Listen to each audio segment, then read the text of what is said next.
At T-Mobile, our critical mission is providing unparalleled 5G coverage for when connectivity is mission critical.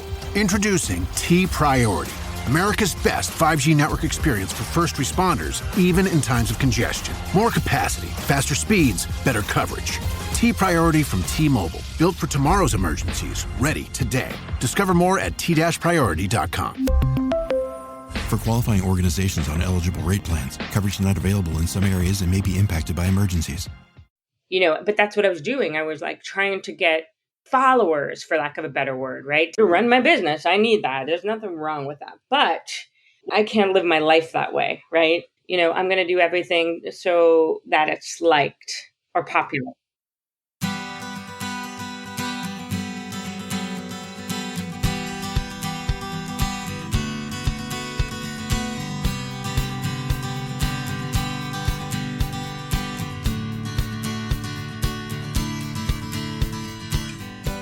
Welcome to Parent Footprint with Dr. Dan. I'm Dr. Dan.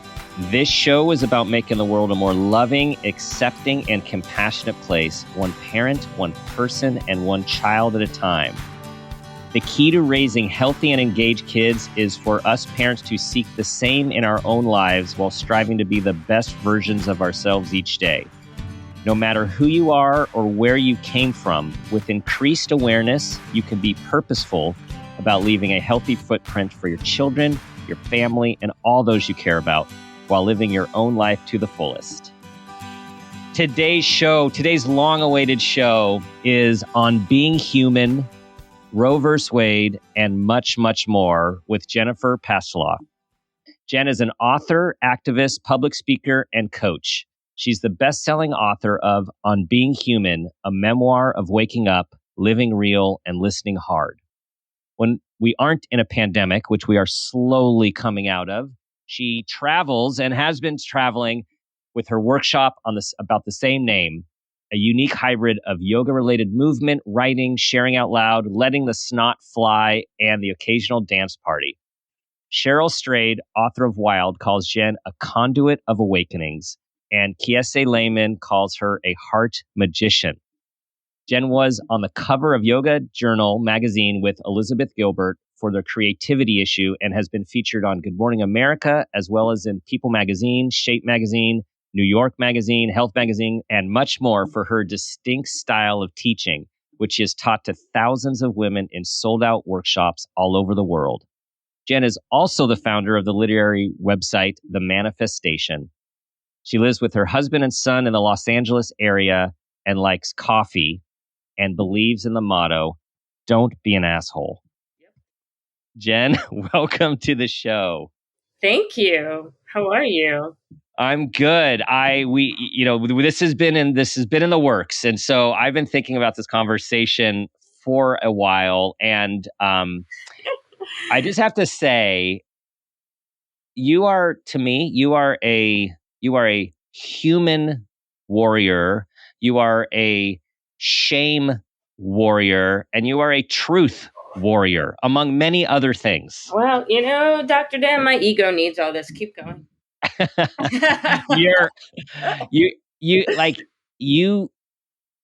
You've come to a place, and I can say this having watched a lot of your stuff recently, you've come to a place, but also continue to be evolving in a place of being a leader for realness, while at the same time trying to continue to be real at the same time. I just was talking to someone about this. One of my clients, it's funny, years ago when I started like morphing from yoga, yoga was saved my life. And then it was the way that I got out of being a career waitress where, nothing wrong with being a server, but I was miserable. I was dead inside because I was an artist who wasn't doing anything. Mm-hmm. And the way I got out was becoming a yoga teacher, but it's never really what I wanted to do at all. But it was an escape route. So God bless it. And I started really combining the other work I do, which is to say community and being real and writing and meshing that with, like you said, yoga related movement. And then eventually it's less yoga. But in the beginning, when I first started having the courage to kind of add the other stuff, like the writing and, and a lot of therapists and stuff would start to come to my stuff, and I was intimidated. I'm not anymore because I've gotten really used to it. But Hmm. I'm not a therapist, but what I do is very therapeutic. And I was like, Yeah. oh my God, and now, so it's funny, I was coaching this woman for about a year and a half, and she's a therapist, and no longer am I intimidated, but she left her job because she wanted to work on her own. She was working for someone. And so yesterday we were doing an Instagram live, and her whole thing, the reason she was drawn to me is she's like, I want to be like more like you in my work, which is to say like comfortable in being myself and real. And we were doing an Instagram live yesterday. I'm helping her, kind of build her stuff so she can Hmm. Hmm. go out on her own and get clients. And I was saying that I really, I live out loud. Like I'll process something out loud, and I have a lot of tools, so I'm able to move through it fairly quickly usually, but I'm open to sharing, like recently Hmm. with this, I haven't had a drink in 3 weeks, and I shared about that Yeah, I and saw that. my Right. fears around going to Europe tomorrow. And like, I say a lot of things out loud that, well, a couple of things I think in general people might be scared to say, but especially someone, and this word perceive is important, who people perceive as successful or they perceive as a certain way. Me, right? Hmm. Of course, people make up stories. No one really knows, but they go, oh, she's like, you know, whatever, successful, made it. And, and she's also talks about struggling with depression and anxiety and insecurity and all these things. And I think in a lot of ways it gives people permission, which I used to sort of resist that. I'd be like, no one gives you permission, but again, it's a perception. It feels like they are. If we Hmm. admire someone, whether they're an artist or a doctor or just a person we know who's living this in a way that we admire, like they're extremely grateful all the time or whatever it is, right? If we look at them and they're living this in a way we admire, and they have certain attributes or they do something that maybe typically wouldn't be associated with a person who's successful or whatever it is, and we go, oh, wait a minute, if they can be Yep. that way, then maybe I can, right? Hmm. Yeah. So Yeah. it's important to me, but it's also not something I even think about. It's like breathing, it's just like, Yeah. I'm just a person. Well, it's become that way for you as a Mhm. way of breathing. And I have been curious to ask you, I know there was several steps on your process to becoming human and becoming human Yeah. out loud for everyone. Was there a significant moment in all of those moments that you think back of the turning point of you just going, okay, this is me. I'm doing this. I am putting this out there for everyone. Well, when I left the restaurant, I became a yoga teacher, and then I guess my mom has a lot of chutzpah, but it's a Yiddish word. I don't. How do you Yep. describe it? It's just kind of like, I don't know. It's You chutzpah. have to, I know I yeah, do. I have it. It's like exactly. it's Google it, friends, if you're not a Jew, Yeah. or you're not familiar with Yiddish. Yeah. But like, I had a chutzpah, and I was like, I'm going to do this on my own. I had no idea what I was doing, but I, I started sharing sort of transparently things about myself. And you got to understand, when I became a yoga teacher, I did a training in 2008. Back then, it wasn't like it is now. I was a yoga teacher and I was sharing about depression and antidepressants, and I curse and I drink. And it was a bit different back then. It was more like yogi, like a bit of a separation. There was like not holier than thou, but like you're spiritual and therefore you don't do these things or talk about these things. And I did. And that was kind of taboo. And so I started sharing, and like in person in my retreats and stuff, and not even like huge things, more just like, I don't know what I'm doing, and I'm Hmm. doing it anyway. And people, I could see with my eyes, like, oh, this is landing, this is resonating. Then when I really started writing again, honestly, which I was always a writer. That's what I did at NYU. And I started writing, and I was terrified, but there was something in me that's like, I gotta do this. I gotta write in a Mm-hmm. way that feels that I want to write, Mm-hmm. And so what happened was the opposite. It wasn't like people threw tomatoes at my head or stopped coming to my yoga classes or abandoned me. The opposite happened. I started getting like droves of people. I say droves, but whatever. Yeah. It's like 3 people, droves of people thanking me, and then more and more showing up, and word of mouth. And little by little, it wasn't so much like a one thing, but little by little, each time I got more courageous and more confident, and I would show up more and be more of myself. Mm-hmm. And that didn't necessarily mean sharing more like traumatic events in my past. It just meant more comfortable being utterly myself. Right. Yeah. Yeah. And then it's like practice. I kept showing up as myself, and people kept not leaving. Yeah.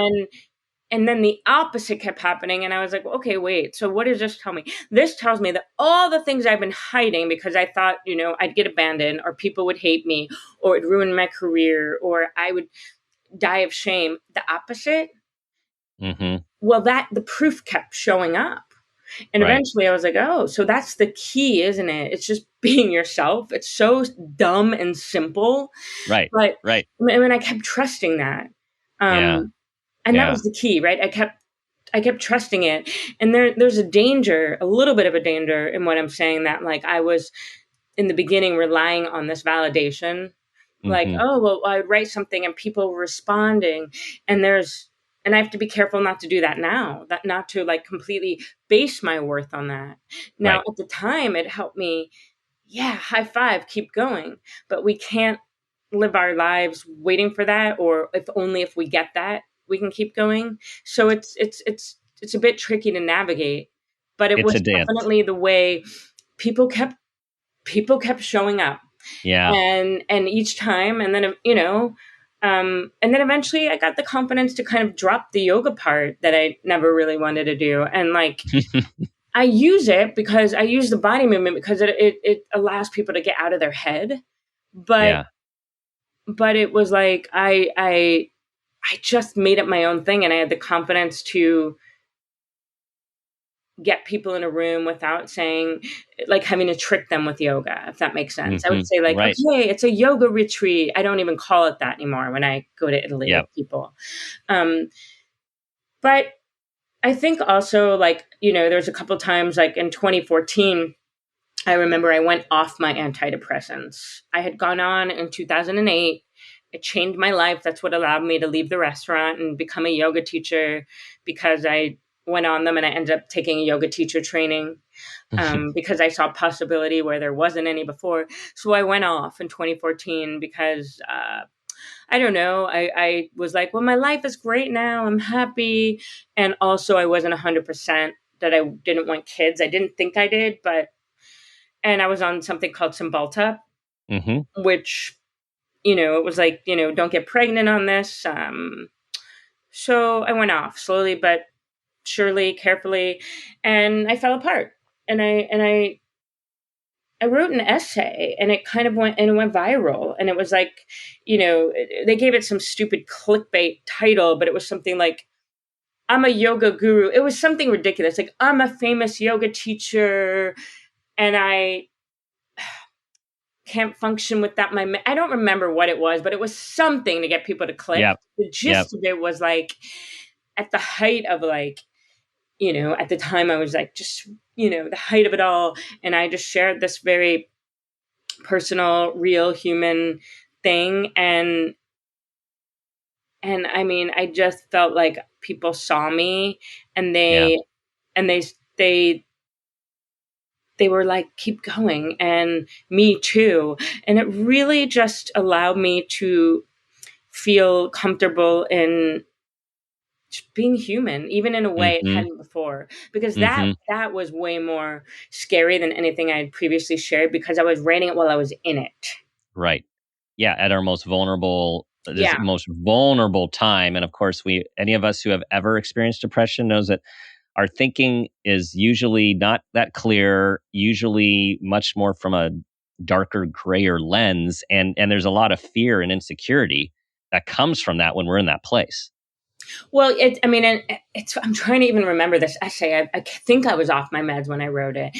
And I was like, I don't know if I'll ever go. No, maybe I was on them. But it's sort of the same as me sharing the other day on Instagram and in a podcast about the not drinking thing, because it's scary to say it out loud because I don't know. I don't know if it's going to be forever. And I don't know. And there's a fear of like, oh, now I've said this. Now now I have to do this thing, or now I'm stuck, or now I'm going to be a failure if I don't right.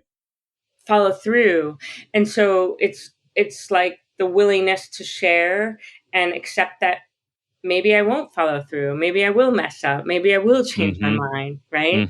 Yes. Well, and so having watched a lot of your stuff and read a lot of your stuff, my story about you was, again, this warrior, this human warrior, this truth warrior, and that you've just naturally now are just you put it out there and you are living it and doing it at the same time. And then I watched that video at one of your retreats not that long ago that you were putting out about your depression and medicine, and you were really nervous and you weren't sure if you were going to do it. Okay. So that's what I'm talking. Okay. So yeah, that's really old, Dan.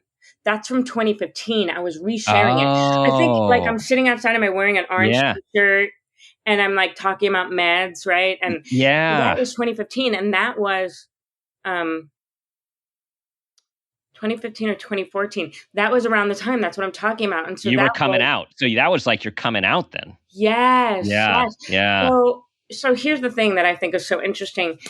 It's a lot easier to do this. Like, hey, everyone, so recently I was going through this time or back in the day, it's different to talk about something like right now. There's like a barrier, right? So I really don't know. That might've been the first time ever, that I like didn't metaphor it and code it. I was video and I was just like, I went back on meds. Yeah. So that was old. That's 7 years ago. And I was sharing it because that video has been so viral over time. I was leading a retreat and I think I had a woman inside doing like the Tibetan bowls and I stepped outside and I just made this video because it was post that essay I was talking about. So yeah, that was old. And nowadays, Nowadays, that's like in my bio, like, and I'm on meds and I wear hearing aids and I read lips. And... All right, okay, that makes more sense to me. Okay, so that is part of your process of becoming, right? Like, if we look at your process of becoming human and putting yourself out there, everyone listen up, because it doesn't just happen. It takes these courageous. It takes so much courage for someone even to tell a friend or a family member. I mean, I worked with the people I've worked with, someone to tell their spouse, I'm depressed, or actually I'm going on, or I am on medicine. I can't believe how many people keep that from their loved ones out of the shame. I mean, look, my husband doesn't understand it. Yeah. My mother-in-law is like, I remember before my father-in-law died 3 years ago, may he rest in peace. They live in London. That's, so we're going there tomorrow, but we're at the airport waiting for our flight back from London. And, we were in like Pret. It's like this coffee shop sandwich place all over London. There's one in the airport. And I remember my father-in-law, he's Iranian. My mother-in-law is English. And he's like, why do you need the tablets? Just be happy. Just be happy. And my mother, they don't get it. They don't get it. My husband doesn't struggle with depression, doesn't understand it. He also doesn't understand the drinking thing. The other day, him and my mom go, why don't you my mom goes, why don't you just like have a couple and like moderate? And Robert does the same. And I go, thanks guys. I never thought of that. It's just like brilliant. And therefore it is, I mean, even yesterday, my friend from childhood came over who I never see, mind you. And she's like, you don't have an issue with drink. I think it's hilarious. And I just looked at her and I go, I love you, but also how would you know? Like I literally haven't seen you. And I only drink at night anyway. And I was like, when is the last time we've like had dinner together or be together at night?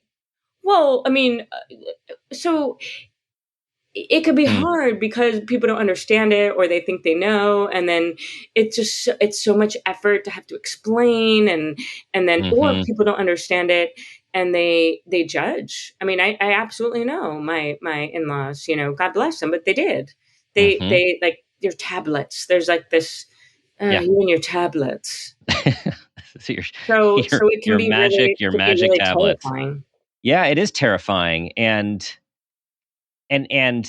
we don't always get, like, putting ourselves out there for a reason. Back like what you were talking about, and I've had this experience as well, is writing authentically just because I have something to say. And then there's writing and looking to see if people like it. And are you getting the responses and what are the comments? That's what I was doing before. Right. Before, because I left the restaurant. So, what people need to know, just as a quick backstory, is I was a poet. I thought I was going to go on and have this life like in academia and be a poet and live in Iowa and where like the writers are. And I had a year left of NYU and I was like, I'm going to take a semester off and get a summer job in West Hollywood. And I stayed there 14 years. And so... Yeah.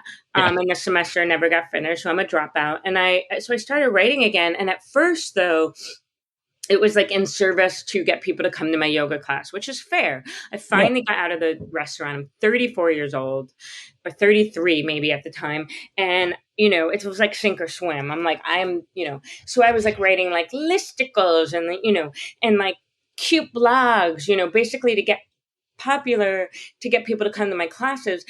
And then I was like, this feels disgusting. I cannot do this anymore. But that's what I was doing. I was like trying to get followers, for lack of a better word, right? To get I know it well. Right. Yeah. Right. And then it's like, and then look, to run my business, I need that. There's nothing wrong with that. But,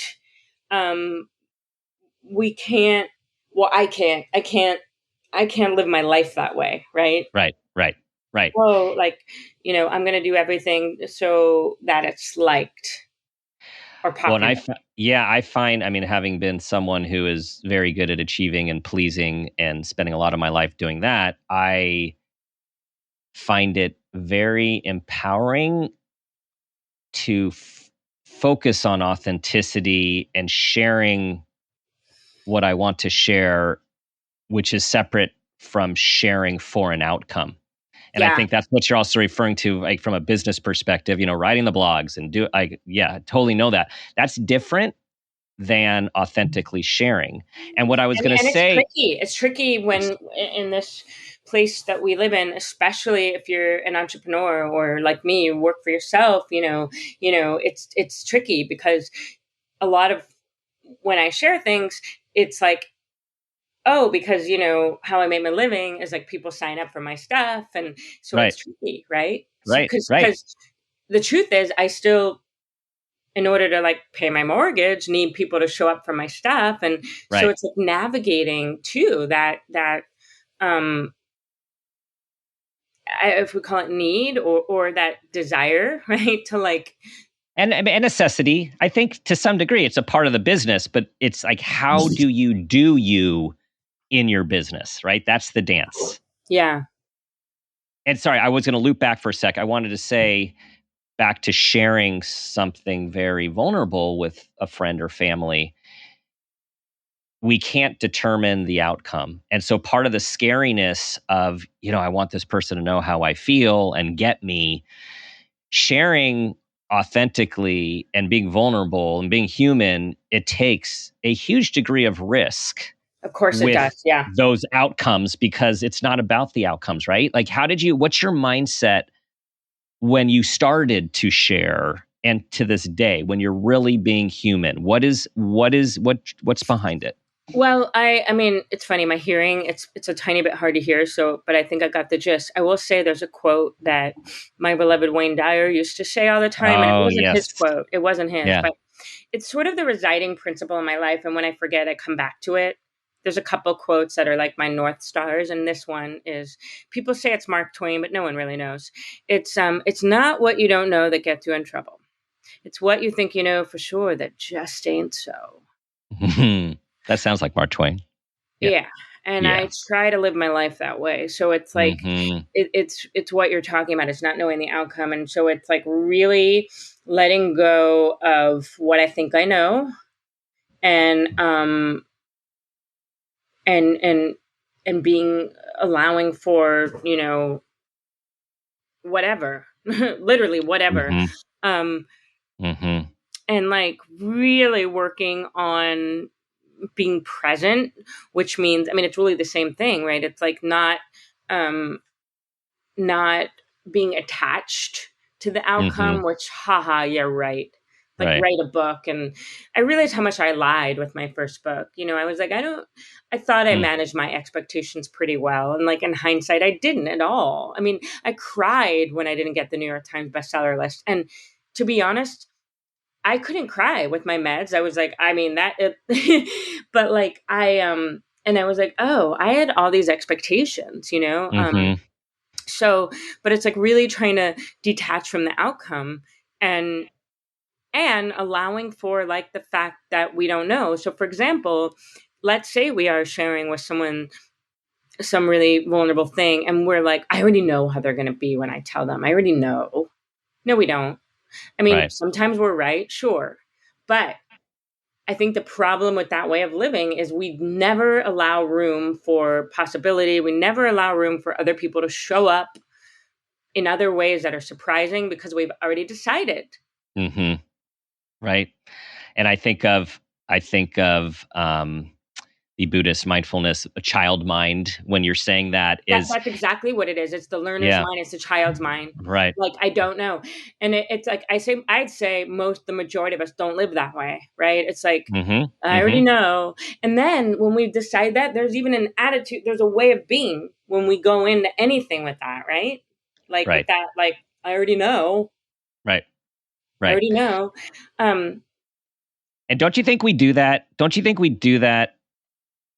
It's interesting. Like we do that, I think, to manage our expectations and our anxiety about situations. If we can go in thinking there's not going to be any surprises, I know exactly what's going to happen here. And to your point, it just limits things. Because if we can, there was someone I interviewed a long time ago, a therapist. He wrote a book called The Possibility Principle, and he combined Wait, who wrote it? Oh, I'll have to Oh, I find it thought you up. said you did. Okay, Oh, okay. I didn't write it. No, a therapist from the East Coast. We'll find it, people. We'll put it in the show notes. And he's this therapist, which combined quantum physics with his therapeutic approach, and with the idea that anything is possible in any given moment. And isn't that an amazing thought? Well, I And mean, and then, that's the yeah, quote, right? What's it called? The right. possibility principle? The possibility principle. God, I love it. I Here, love the word possibility. I love it. I mean, I'm going to look it up. and it's yeah, Yeah. it's definitely not like, and we do it to ourselves, right? Like, I already know how things are going to turn out. I mean, that's the most dangerous, because the ways that we limit ourselves, and they're so unconscious. I think, you said we do it to protect ourselves. Yeah. And I think also it's like, it's so unconscious, but it's just like based on history. It's like we already think we know because it's the way it's been. Well, it's always been Hmm. that way so Right. far. That's what, Right. so Right. somehow we go, well, then that means it's going to keep being that way, right? Right. And it doesn't have to be. And so here I found the title for everyone: The Possibility Principle: How Quantum Physics Can Improve the Way You Think, Live, and Love by Mel Schwartz. I love So that. great book, which I read. And also there's a podcast that we have from him too. But so this whole idea of, yeah, how can we enter these situations open, which again, it takes me back to being completely vulnerable and being able to tolerate the idea that we don't know. We really Tolerate. don't I love know. that. I'm just writing down some things. I remember a long time ago I did, and I don't know if anyone listening knows this, landmark education, Oh yeah. Yeah, yeah. So like a million year, I remember I was like, I was in acting class, and all these people in my acting class were part of it. And I didn't realize at first, but I was like, why do these people all talk the same? There was this weird language. Like, they all said got it all the time and clear. And like, I remember I was like, oh, I hate them. They're robots. And I was so, ugh. And Mm-hmm. then this guy got a job at the restaurant. And I think, or maybe, let me back up. It was a couple people at my restaurant, and a guy started working there, my friend's friend, and I could tell he spoke like her. I was like, he's part of that. And of course, like I got a crush on him, and like a couple weeks into him working there, we were boyfriend and girlfriend, and like a couple of days after being with him, of course, I was enrolled and I was in it. Yep. And then through him, I started going to the acting class, and everyone in the acting class was part of it. And of course, I became one of those people. And that was a long time ago. And I dropped out, and they harassed me. But there was a couple things that they said, and I'll never forget. One of the things is, and it's not, they weren't reinventing the wheel, but one of the things they would say was like, I think that you misfile the past and put it in the future or the present. And that's what that is when we look at a person's behavior or our life, and we go, oh, it's always been that way. That means it's always going to be that way. And it's such a mistake. So I'm not, this is not an ad for landmark education, but I remember they said that. I got one for you too, because I did that as well. And something that relates to what you said just a little while ago is, with the quote, it's something like, you know what you know, and you know what you don't know. And you don't know what you don't know what you don't know. Right. Mm-hmm. Right. Like there's a lot of gems. I mean, minus all the. And what's funny, after I like fell out and years later, I was back to being like, I think it's cool in the robots. But like anything, like even this podcast, anything, we can always learn something. We can always take what we take, throw away the rest. It's like, there's always, if you go into anything with a beginner's mind, a learner's mind, student mind, you're always going to learn something. Yeah. No matter what. Yes. I will die on that hill. Yes. Do you hear that, everyone? No matter what, you will. You cannot not.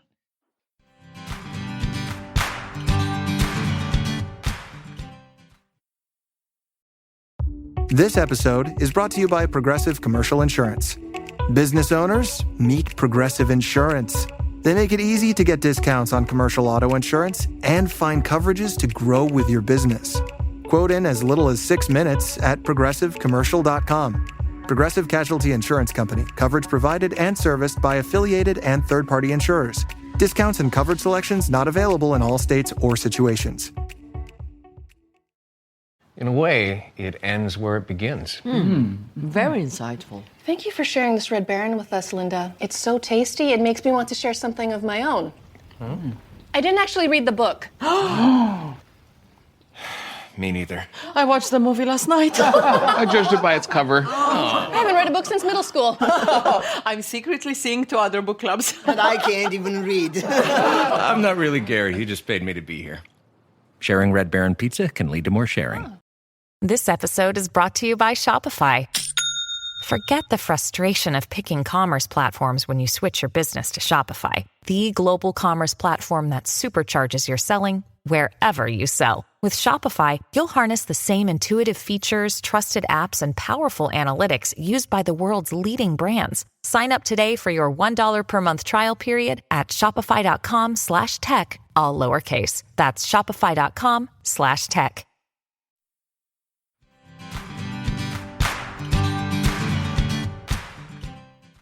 Something that you alluded to earlier with your hearing aids. Not everyone knows that. And everyone knows who I am. Not everyone knows who you. What? Not everyone knows this aspect of you, perhaps, because you just swim through life so swimmingly. So, and I saw your Instagram post recently. That comedian was hysterical. So funny. So I was going to ask the difference. Following me, everyone. I'm going to tell the story. Oh, yeah, go for it.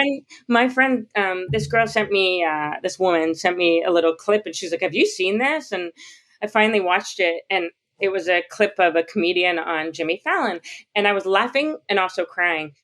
Caveat, I could cry a little easier now because I switched my meds in the spring from Prozac to Lexapro, and I do notice I emote a bit easier. So that's very exciting for me. That is I was laughing and crying because it was me. I said to my son, I go, "It's mommy, but a man." And he was so confused. He kept going, "That's you?" I'm like, "Well, no, but what he's saying." He's 6.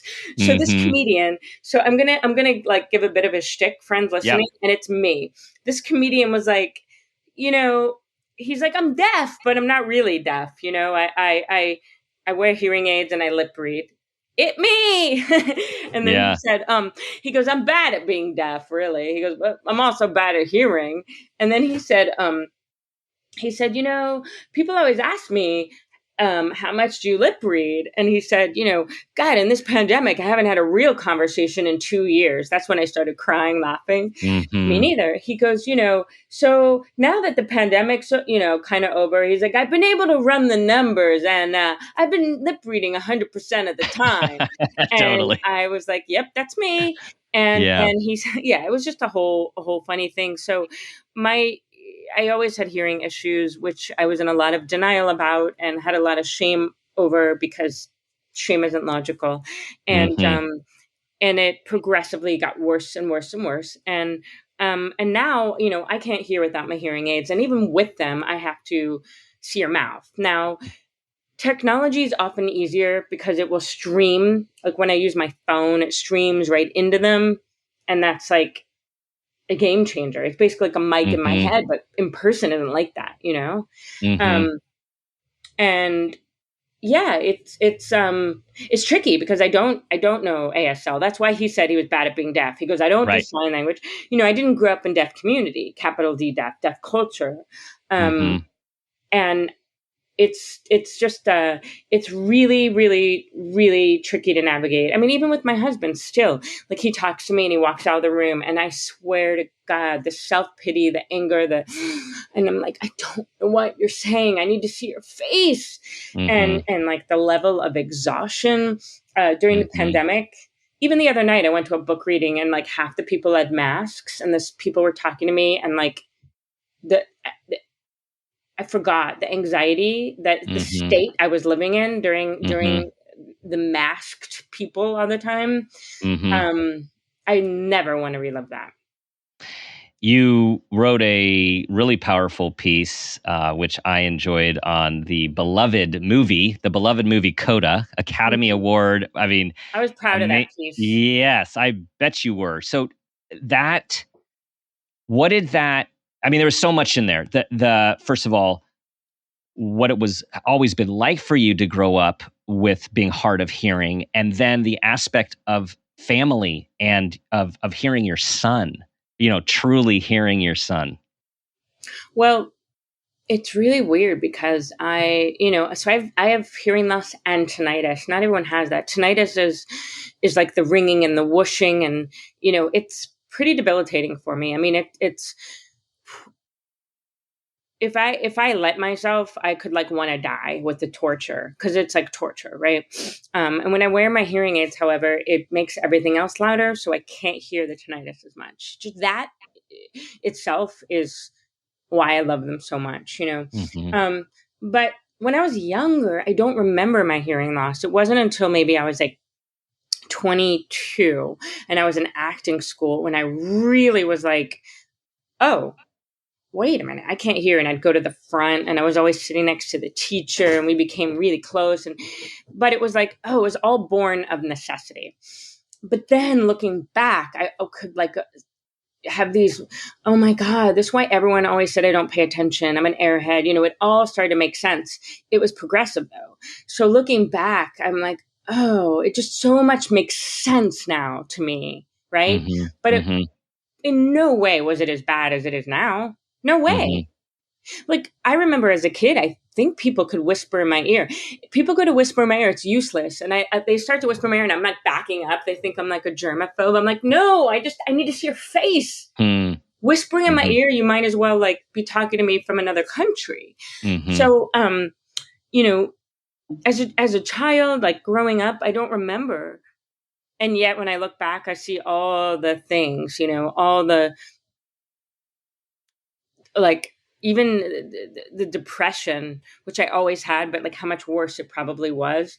But this is progressive. It's just gotten worse and worse. Now, in my 20s, I was working in this very like trendy, loud restaurant. And that's where I really learned to lip read because necessity. And I wasn't even aware of it. I would always be, if you came in at any point, you could never find me because I was squatting down by the customer. Like they're sitting. So I squat to get their to look at their lips. I was always, Mm-hmm. and I mastered lip reading. But again, it was like, oh, it's just loud in here, just bad acoustics. I wasn't yet able to be with.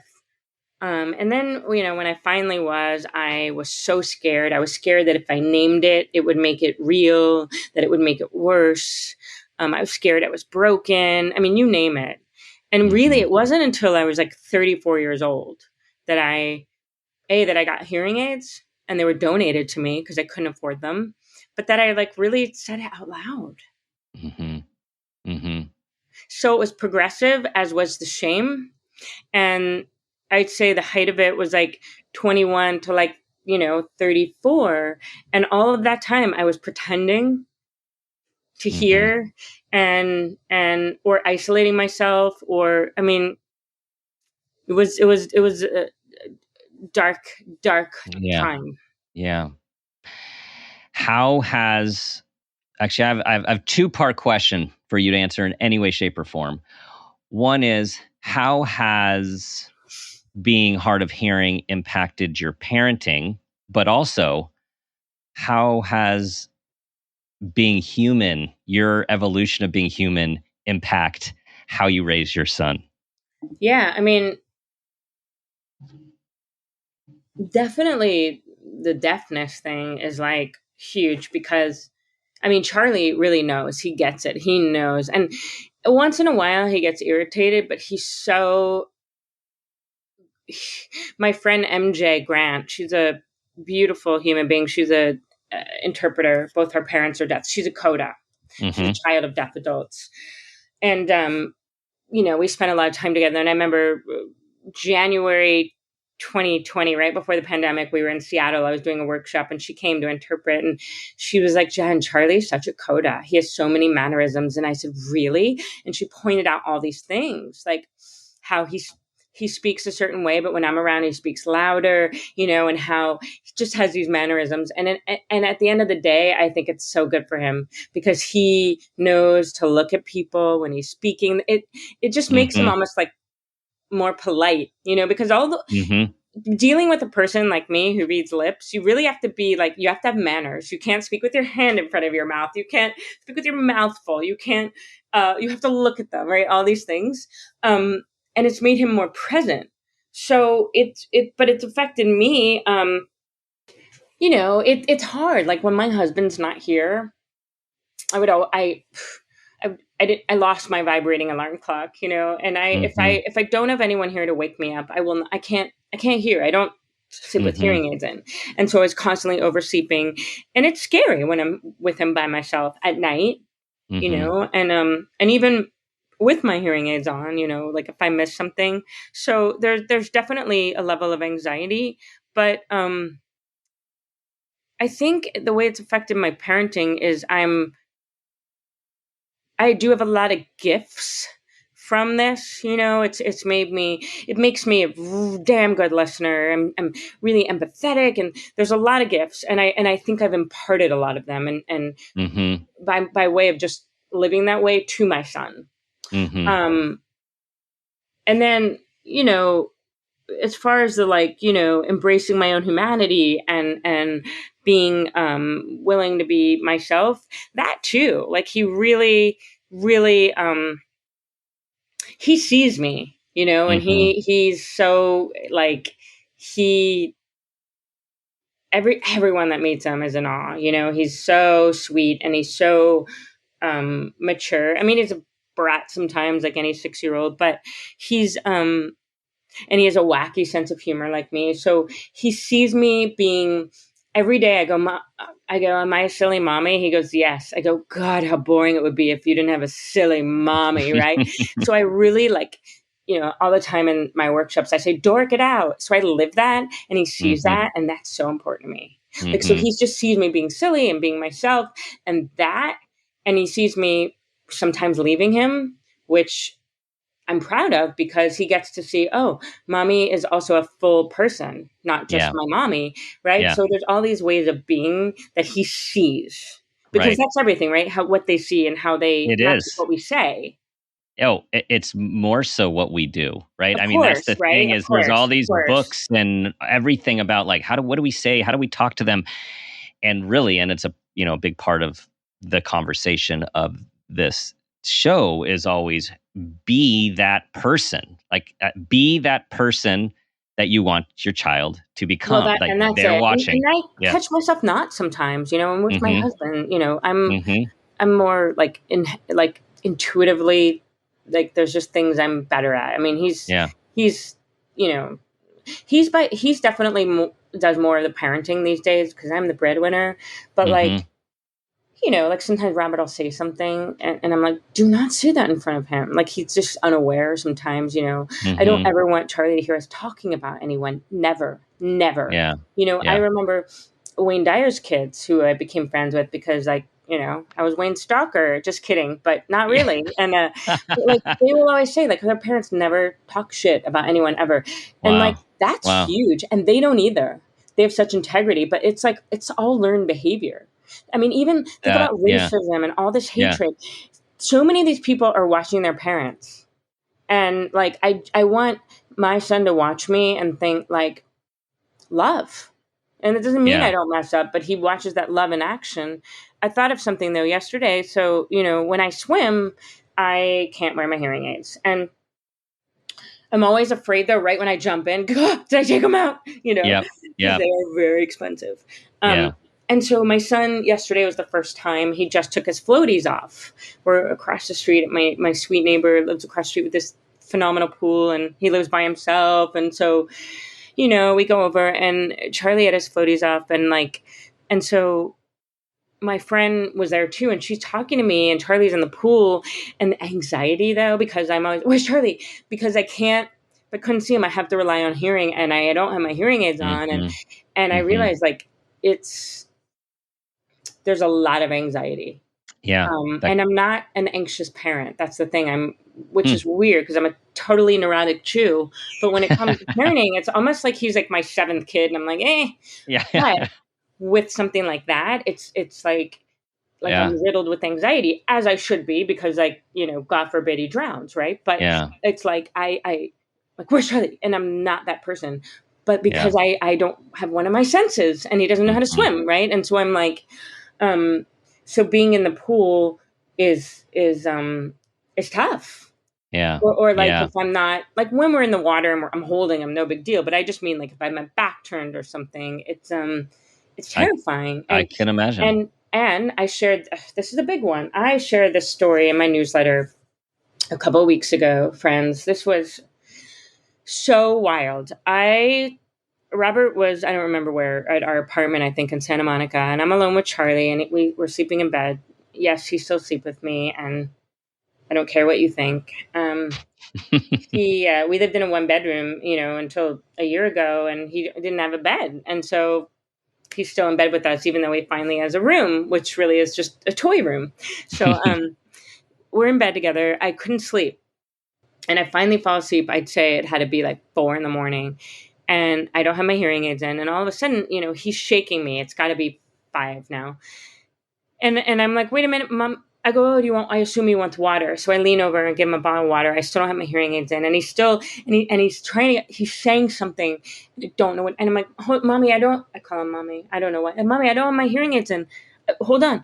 And I'm like, okay, he doesn't want water. And then, and he's like yelling at me. And I'm like, hold on. And I have that's right. I was going to the audiologist that morning because my hearing aids broke. So I have a backup pair, which are crap. I put one in, the battery wasn't working, of course. So I'm like, so I turn on the light as I'm waiting to find the other one. I turn the light, I'm still deaf. And I turn on the light. He's sitting up, covered in blood, all over the bed, him. And I'm like, maybe I had a heart attack. I am like, did someone come in and stab him? I'm looking for a limb. I don't know what has happened. It looks like a massacre. And I'm like, ugh. and I finally find the other backup hearing aid, the one I put it in, and I realized it's bloody nose. Now he was trying to get my attention. He wanted a tissue. He thought it was snot.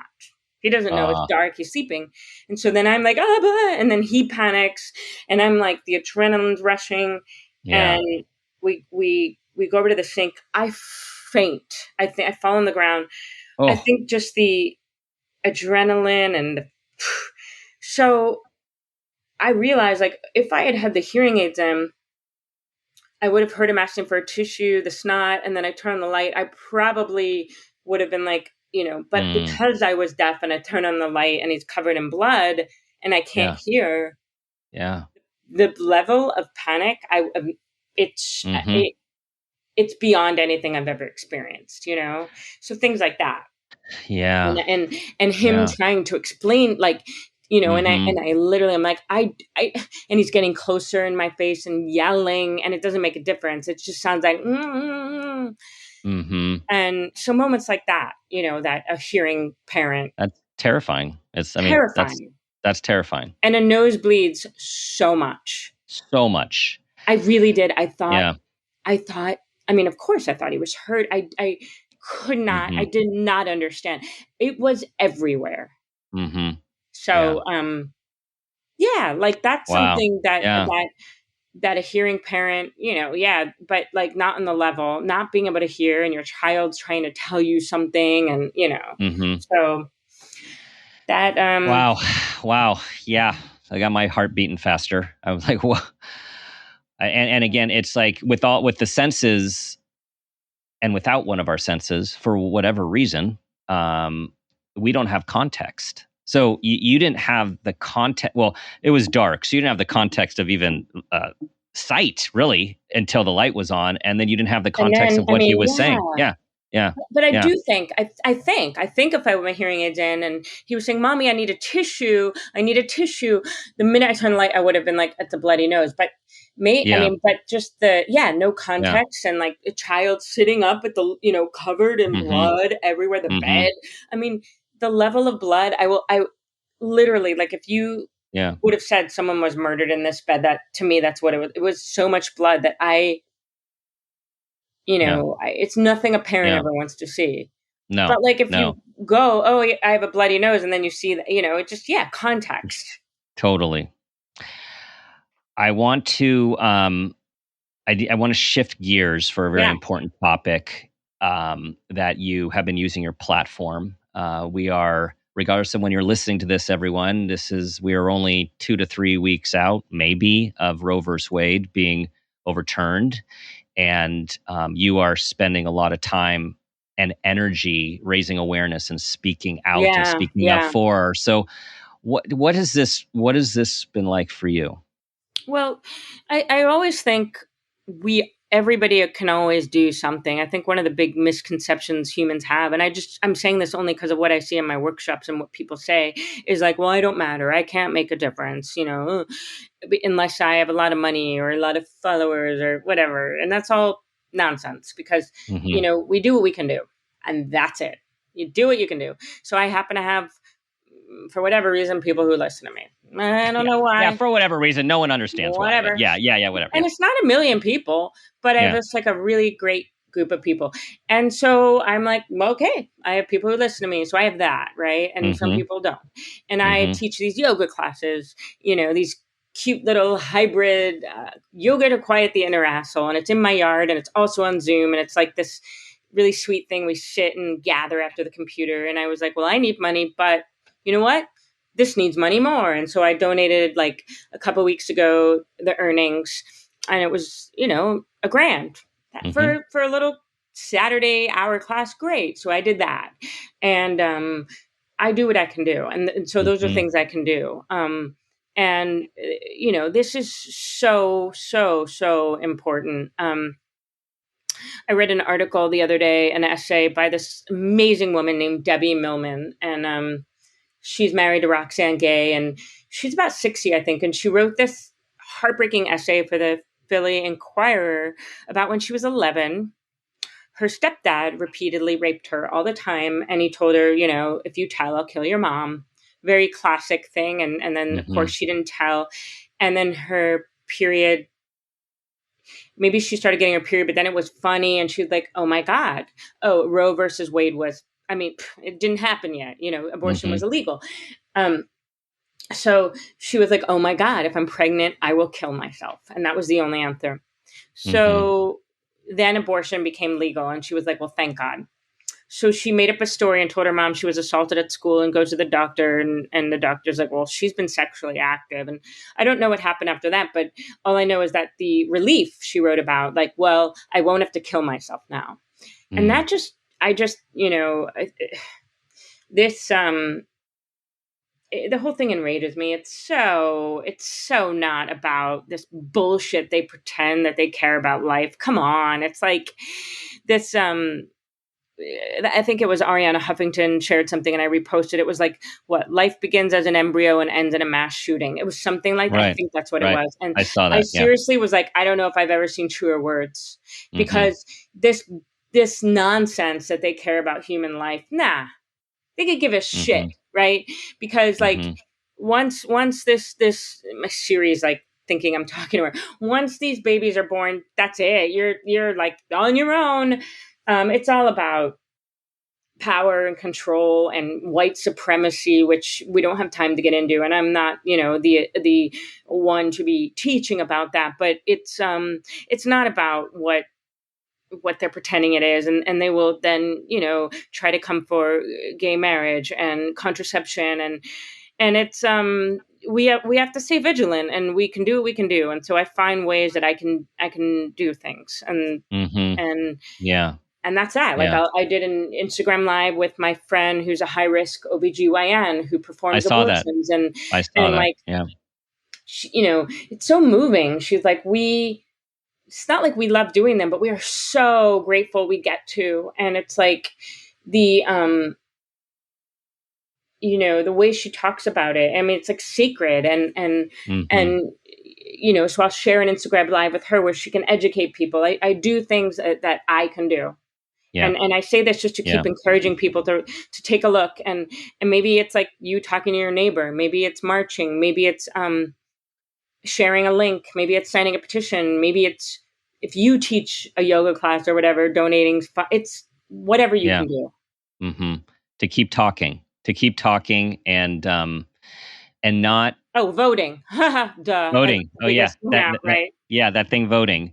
And I think it's easy for all of us to feel, with what's been going on in politics for a very long time now, it seems, to feel helpless and to feel hopeless. And to your point, everyone can do a small thing. And if everyone does a small thing, which includes just talking about it, we can not only raise awareness, but you raise a coalition of movement that does, right? it makes a difference.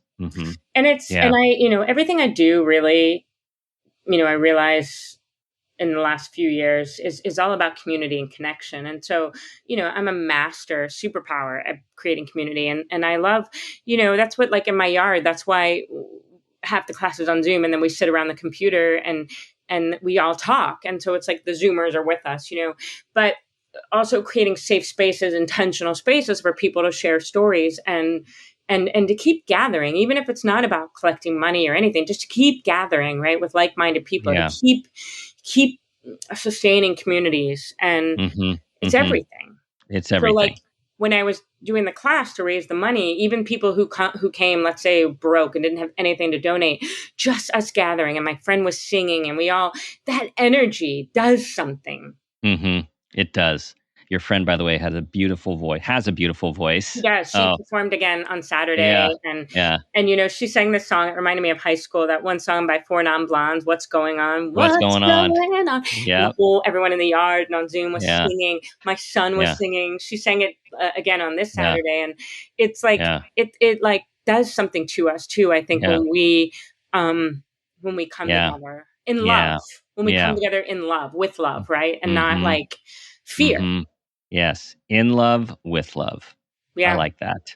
But it's terrible. It's terrible what we're going through right now. Like, it's just like relentless, right? These last few years. It's relentless. Well, even more than that, since Trump. Yeah. It's just like, God, every day it's like, what now? What it's relentless. now? Right. And we got to keep putting one foot in front of the other, and we got to be real, and we've got to connect, and we have to try to find hope. Even and it's hard as a parent too. Look, I it's terrifying to, like, have a little one in this, I mean, for so many reasons, right? To send them to school, they might get shot, to, oh my God, the abortion stuff, to everything. It's like I just want to like huddle him and not let him leave the house. And we can't live that way. No, I know. Well, Jen, we are winding down here. There's so much to talk about. Before the final question, I want to make one comment that's been on my mind, and that is when you said, so we're Wayne Dyer kindred spirits. When you said you wanted to be a poet, I immediately thought of Rumi, and then when I thought of Rumi, I thought of all of Wayne's books, and then not long after those thoughts, you come out with your own Wayne stories, and now you're friends with Wayne was like, yes, yeah.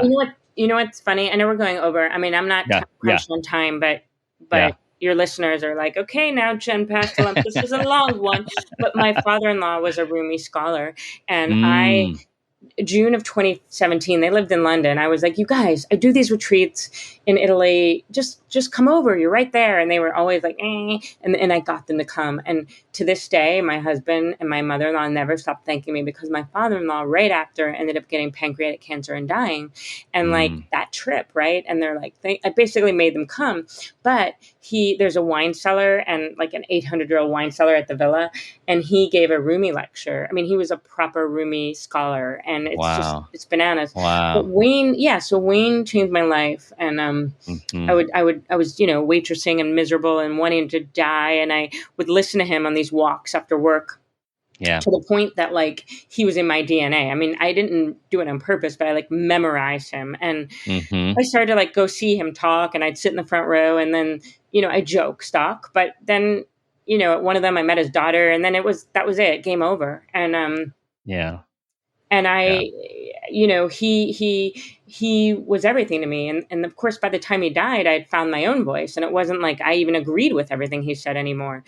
And that's what's beautiful about anything. We get to take what works, and we don't have to throw it all out. Just like, he was so into like God, and sort of, there was like, sometimes he was like way too woo for me by the time he died. Right. Like, and I was like, but I get to have my own voice, but he saved my life, and meds. Wow. And yoga. But Wayne Dyer was beautiful. Both and is and was.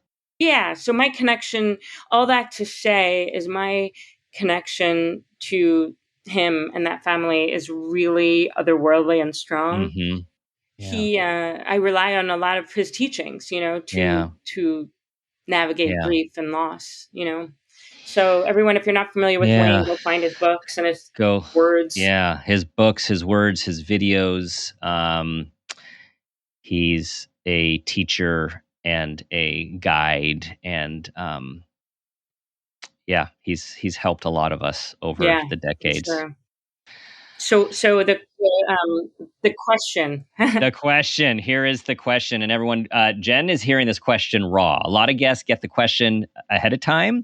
No, I didn't want to. Yeah. Jen's going raw. Okay, here it is, Jen. The parent footprint moment question. Tell us about a time that you became aware of yourself as an individual, as a parent, or even an awareness of your own parents, and that new awareness had a positive impact on your life, your child's, or those you love.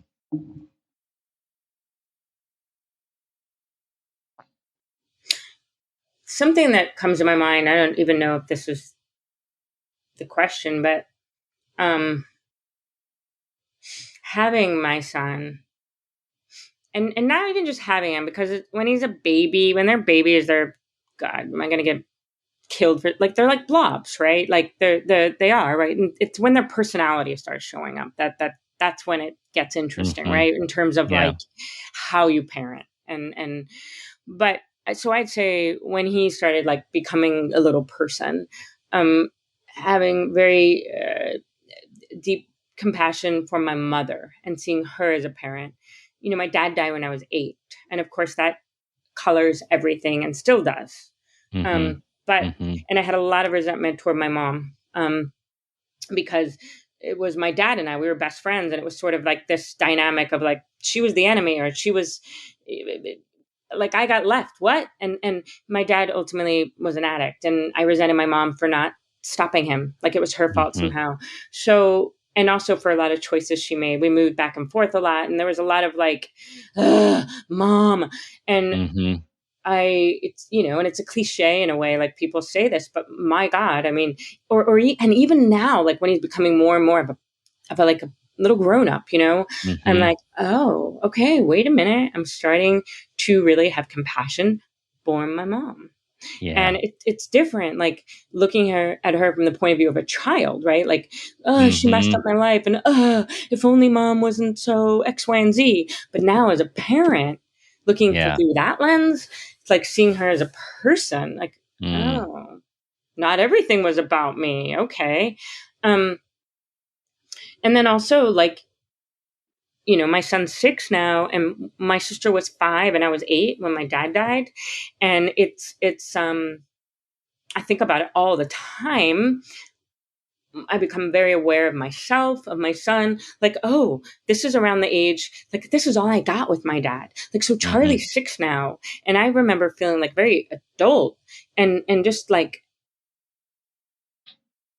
wow, having compassion for little me, but also like thinking of like the frailty of life and who I am as a parent, like how now my lens is different. I had a parent yanked away from me suddenly when I was 8 years old, but how, you know, again, the cliche you said, like all we have is now, but like really becoming aware of that more and more as my son enters the age. Now I'm way past my dad died at 38 now, but my son is entering where I was. So like seeing myself like these memories, this now is the time I want to be the best.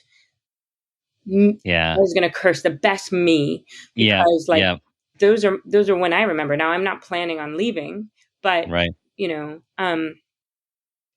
and like becoming aware of myself as a parent, you know, again, it wasn't the baby years as much. It really was like,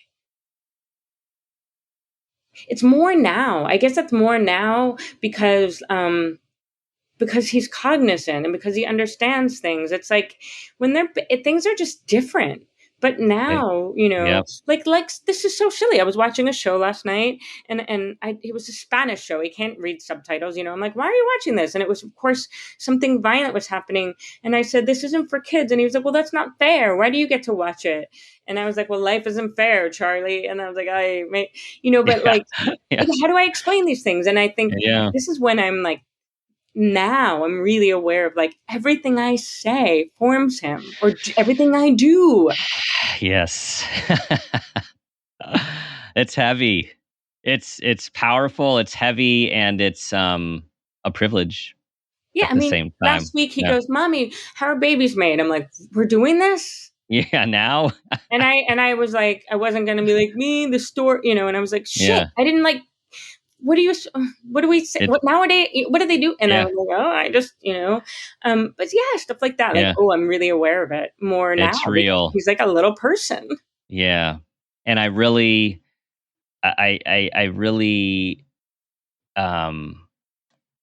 respect the perspective. It's important for everyone to hear how, you know, our parents are just parents. And we see them through those child eyes, often for a very long time, until we end up in some of their same situations and can start seeing them as human. That's it. That's exactly it, Dan. And and then of course I'm like, then I feel guilty, like for all the years I was so hard on her.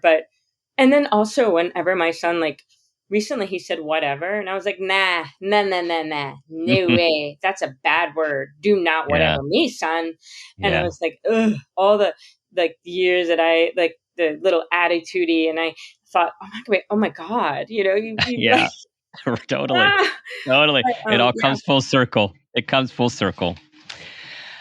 Well, Jen, Well, thank you for sharing yourself. And for everyone listening, Jen's going to tell you where to find her because she's always putting herself out there. And that is one of your superpowers. My address is, just kidding. Yes. Yeah. So, Yeah. Please both, all your addresses. Tell everyone. Well, I want to just finish and say your courage, your vulnerability, and your constant work on being human out loud for everyone is inspirational to all of us who read your stuff, listen to your stuff, watch your stuff. So thank you. Thank you. That just means so much to me. Really, really, really. Yeah.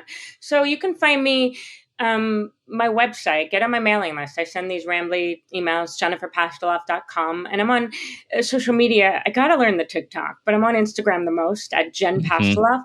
And I do, speaking of parenting, I do have another Instagram. I gotta do more on. And if anyone listening, I let people do like temporary takeovers. So reach out to me if you, have a voice you want to share. It's called No Bullshit Motherhood, which is how I parent. So I have that, No Bullshit Motherhood. And that just reminded me that I want to get a little active on that. And Jen Pastiloff, and I do these writing classes. My next one is in September online called Allow. And everything I do virtually, there are scholarships for. I can't do that as much with in-person stuff, but I could do whatever I want virtually. So please reach out to me. I don't ever want money to be the thing that stops you. But I do a lot of online stuff now. That's a gift that came out of the pandemic. Definitely.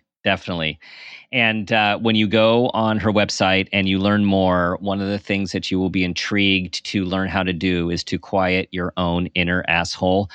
And we all need to turn down the volume on those little people in our brains. Yes. Yep. All right, everyone. Thank you for listening. Thanks for sharing this with everyone you know will benefit. We love having you part of our community. We have amazing community members. Likewise. Thank you for your 5-star reviews. Yeah. And you know what I'm going to ask you to do? I'm going to ask you to try to be the person you want your child to become. Ooh, I like that. You like that? And ask yourself the guiding question, what footprint do you want to leave?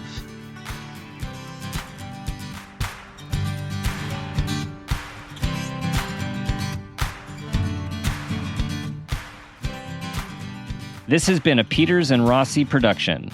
Parent Footprint with Dr. Dan is produced by Laura Rossi. Our engineer is Phil Rossi. Theme music is Strummer Man, composed and performed by Pro Tunes. Artwork is by Garrett Ross. Follow us on Instagram and Facebook at Parent Footprint Podcast and on Twitter at Dr. Dan Peters. For more information, go to exactlyrightmedia.com.